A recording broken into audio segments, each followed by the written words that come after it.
Assalamualaikum warahmatullahi wabarakatuh.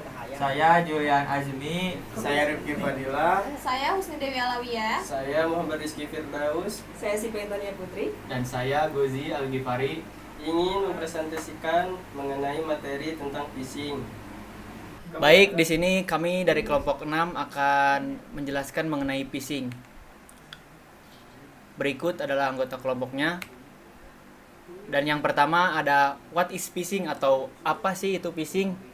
Jadi, phishing adalah serangan cyber yang bertujuan untuk mencari informasi sensitif seperti nama, pengguna, kata sandi, dan informasi keuangan dengan menyamar sebagai entitas terpercaya.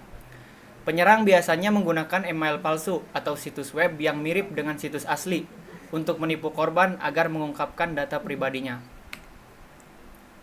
Selanjutnya ada berbagai macam bentuk phishing. Yang pertama ada email phishing atau yang seperti mengirim email yang tampak resmi untuk meminta informasi sensitif.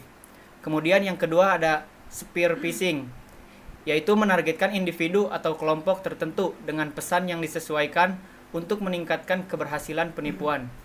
Kemudian yang ketiga ada hoaxing atau serangan yang ditunjukkan kepada eksekutif perusahaan atau individu berprofil tinggi. Kemudian yang keempat ada phishing atau menggunakan panggilan telepon untuk menipu korban agar memberikan informasi pribadi. Selanjutnya yang kelima ada smishing, menggunakan SMS untuk mengirimkan tautan berbahaya. Keenam ada clone phishing atau mengcloning email yang sah untuk meminta informasi tambahan dari korban. Dan yang terakhir ada pharming, yaitu mengarahkan pengguna ke situs web palsu meskipun mereka memalsukan URL yang benar. Selanjutnya ada dampak phishing. Yang pertama, pencurian identitas. Data pribadi yang dicuri dapat digunakan untuk melakukan penipuan. Yang kedua, kerugian finansial. Penyerang dapat mengakses akun bank dan melakukan transaksi ilegal. Yang ketiga, kerusakan reputasi. Organisasi dapat kehilangan kepercayaan pelanggan jika data mereka disalahgunakan. Yang keempat, kehilangan data. Data penting yang dicuri dapat menyebabkan gangguan operasional dan risiko hukum. Selanjutnya, penyebab phishing. Yang pertama, kurangnya kesadaran. Pengguna yang tidak menyadari risiko phishing cenderung lebih rentan. Yang kedua, manipulasi emosional. Penyerang seringkali menggunakan taktik yang memanfaatkan emosi korban seperti rasa takut atau urgensi. Yang ketiga, kualitas pesan yang meyakinkan. Pesan yang tampak sah dan profesional dapat membuat korban lebih percaya. Dan yang terakhir, ketidakmampuan membedakan URL. Banyak penggunaan tidak memperhatikan perbedaan antara URL atau asli dan palsu. Baik, untuk contoh kasus phishing, contoh pertama ada kasus email phishing yang meniru lembaga keuangan dan situs e-commerce untuk mencuri data login nasabah. Contoh kedua, ada kasus phishing melalui pesan WhatsApp berisi tautan promo palsu seperti voucher belanja gratis yang mengarahkan korban ke situs tiruan. Untuk contoh ketiga, ada kasus email phishing berbasis cloud yang menggunakan server tiruan Google Workspace untuk mencuri kredensial akun korporat. Contoh keempat, ada kasus penipuan penambah followers Instagram yang meminta korban login ke situs palsu. Contoh kasus yang kelima yaitu kasus phishing Wi-Fi menggunakan modul ESP8266 dengan meniru SSID jaringan kampus atau kampus Wi-Fi untuk mencuri username dan password pengguna. Contoh kasus yang keenam, kasus penipuan penambah followers Instagram yang meminta korban login ke situs palsu instagramfollowersfree.com. Contoh kasus yang ketujuh, kasus phishing pada perangkat IoT seperti kamera pintar dan router, di mana pengguna diarahkan mengunduh pembaruan firmware palsu berisi malware. Contoh kasus yang ke-8, kasus phishing di media sosial, di mana akun palsu meniru influencer atau brand terkenal untuk mengirim pesan undangan kolaborasi palsu.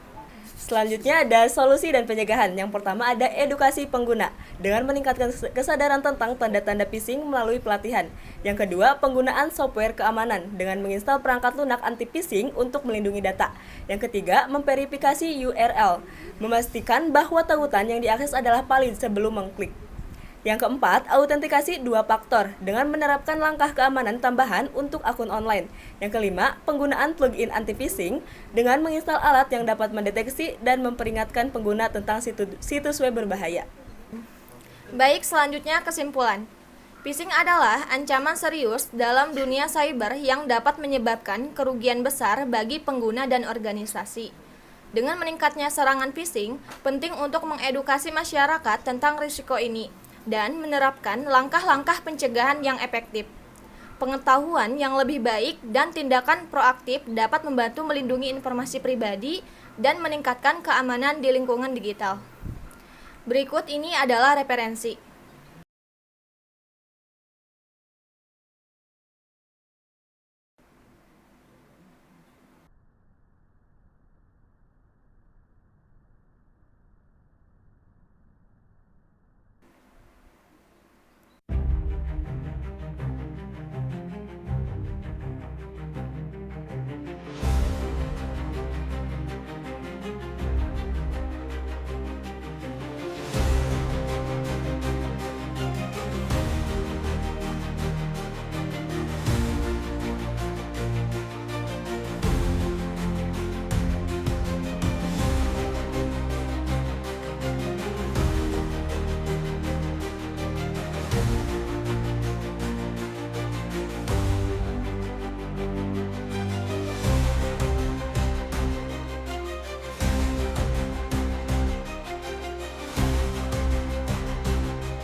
Pemirsa, semakin kesini teknologi kian berkembang, namun ternyata seringkali dimanfaatkan oleh orang yang tidak bertanggung jawab. Korban penipuan dengan modus mengklik link phishing. Bahaya phishing. Korban phishing, kejahatan phishing.